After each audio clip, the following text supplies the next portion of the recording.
নমস্কার সবাইকে। আজকে আমি রান্না করব রুই মাছ দিয়ে আলু বেগুন দিয়ে ঝোল পাতলা। এর জন্য 2 চামচ তেল নিয়েছি। আমি বেগুনটি ভেজে নিচ্ছি আগে। সবাই তেল মশলা কম খাবেন, সুস্থ থাকবেন, ভালো থাকবেন সবাই, এটাই ঠাকুরের কাছে প্রার্থনা করি। বেগুন ভাজা হয়ে গেছে, একদম কম অল্প, মানে গ্যাসের ফ্লেমটা একদম অল্প করে ধীরে ধীরে এরকম ভেজে নিতে হবে অল্প তেলের মধ্যে। সুস্থ থাকবেন সবাই। বেশি তেল দিলেই যে রান্না ভালো তা নয়, কম তেলে সুস্বাদু রান্না করে যে সেই রাঁধুনি। হয়ে গেছে, এখন তুলে নেব, আলুগুলো ভেজে নেব। এখন আমি আলু ভেজে নিচ্ছি।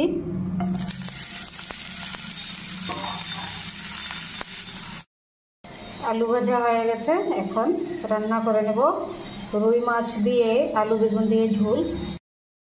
এখন আমি মাছ ভেজে নিচ্ছি। মাছও একদম অল্প তেলে, দেখুন তেল দেখতেই পাচ্ছেন।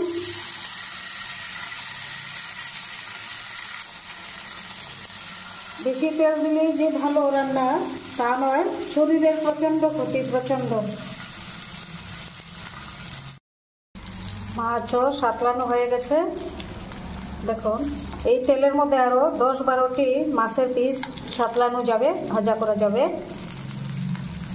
অল্প অল্প আগুনের ফ্লেমটা, গ্যাসের ফ্লেমটা অল্প অল্প দিয়ে খুব সুন্দর। আমি 2টি মাছই করছি, 2টি পিস। এখন অল্প একটু তেল দিয়ে দিচ্ছি মশলাটা ভাজার জন্য। টোটাল আবার 3 চামচ তেল দিয়ে রান্না হয়ে যাবে। এখন দিয়ে দিচ্ছি অল্প একটু পাঁচফোড়ন, দিয়ে দিচ্ছি অল্প কাঁচা লঙ্কা। এখন দিয়ে দিচ্ছি 1 চামচ পেঁয়াজ বাটা, হালকা ভেজে নেব।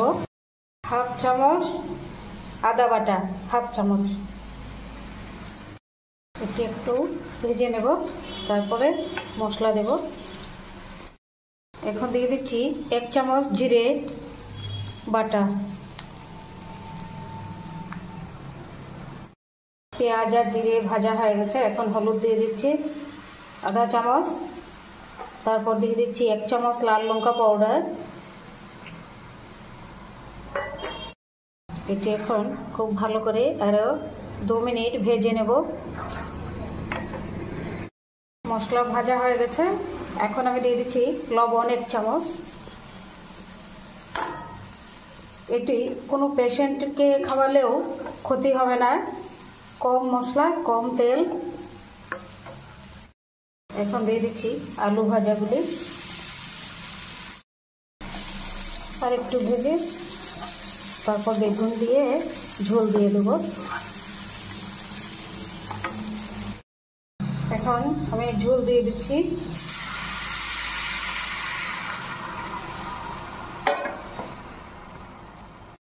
এখন দিয়ে দিচ্ছি বেগুন।